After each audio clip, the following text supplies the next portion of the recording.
కృషి ఉంటే మనుషులు ఋషులవుతారు, మహాపురుషులవుతారు.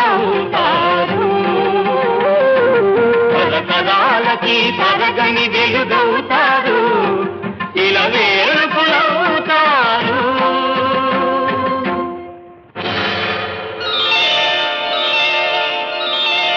ఏకలవ్యుడంటేనే ఎదురులేని బాణం, తిరుగులేని దీక్షకి అతడే ప్రాణం.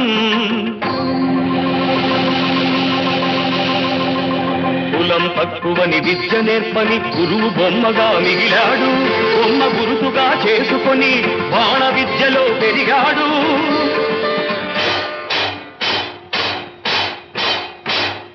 హుటాహుటిని దోనుడప్పుడు తటాలు మన తరలి వచ్చి పక్షపాత బుద్ధితో దక్షిణ ఇమ్మన్నాడు. ఎదుట